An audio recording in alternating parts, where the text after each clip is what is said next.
A story time about the worst date in my entire life. And ladies, this is why you should really know a guy before meeting up with him. By the way, we're calling him Slim Jim. So I met Slim Jim over Instagram. He was cute and he lived in my area. He did me about a date. So a couple weeks later, we went out to dinner. During our date, he seemed pretty cool, but he kept looking down at his phone. I didn't want to get upset because he wasn't my boyfriend. When we ordered, the guy literally gets $200 worth of food, and me, on the other hand, I got a $20 solid. But all throughout the date, he kept looking around, and I was so confused. And he constantly said that he needed to go to the bathroom. He told me that he took medicine that made him go to the bathroom a lot. The last time he went to the bathroom, he was going for like 30 minutes, and at that point, I was irritated and ready to go until a random girl walks up to me asking if I knew Slim Jim was here. I told her we were on a date, and she basically told me that she was his girlfriend and baby mama. Well, at this point, she was his ex-girlfriend.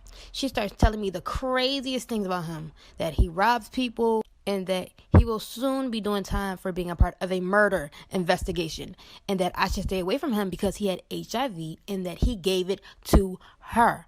I had to ask her, how did you find him? And she tells me that he takes all his new girls here. Then she leaves out the restaurant. 5 minutes later, Slim Jim comes back and tells me he thinks he dropped his wallet. In my head, I'm assuming that he's trying to make me pay for the $200 dinner. So I tell him that I have to go to the bathroom. I'm running out of time. When I get into the bathroom, I'm looking for an escape plan to leave out. When I get out of the bathroom, I walk the opposite way of her table and almost make it out of the restaurant.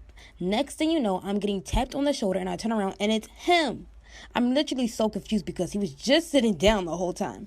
He asked me where the hell was I going, and I told him I was looking for the bathroom. He starts to act very weird. He walks me over to the bathroom and literally waits outside of the bathroom door until I get out. And guys, I didn't know what else to do. I needed an escape plan, and I saw a window in the bathroom and literally climbed out of the window to get away from this man.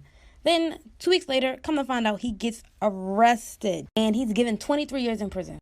This story time is why I stopped being friends with a girl because her dad was a pervert. And we're calling her Kim. So me and Kim became friends at school. Over time, we realized we lived close together. So she started coming over to my house and I started going over to hers. She had 5 brothers and she was the only girl. Whenever I'd come over to her house, I'd say hello to everyone, but her dad was always excited to see me. He'd immediately run and give me a hug. Over the past couple months, he'd give me a hug and a kiss on the cheek. He said that I was his new little girl. I felt uncomfortable with it, but I went and told my friend Kim, and she said, he's just glad you're here, and you're like family now. I was like, okay, I guess, and I would just ignore it. Thanksgiving come up, and I went over to her house for a plate. Her dad opened up the door and gave me a hug and a kiss as usual.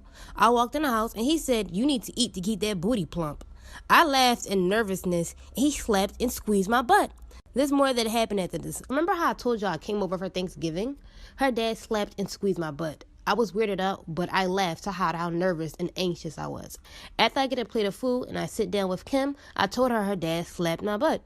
And she was like, yeah, okay, as if she didn't believe me. So again, I ignored the situation. As the day goes on, everyone is playing board games, laughing, and eating desserts. I had cheesecake and I'm lactose intolerant, and you know how that went. I left the family for a few minutes and I go to the bathroom. When I was all finished, I opened up the door and there was Kim's dad just sitting there smiling at me.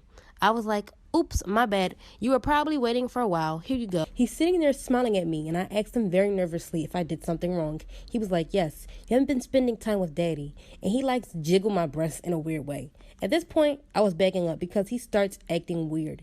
Then he starts unzipping his pants and gets closer to me. And guys, their bathroom wasn't that big.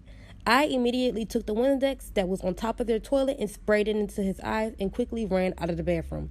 After this, her dad starts yelling. While I'm coming downstairs, everyone asks what's going on. I told the whole family what Kim dad has done, and one of their little brothers yells at me, calling me a whore. I then went to Kim saying, you gotta believe me, that's what happened. She's like, my dad would never do anything like that. Her mom walks up to me and tells me that I should leave. I start crying, and then her mom yells at me and tells me to go home. So I left and went home crying. After that, I never went back over to her house.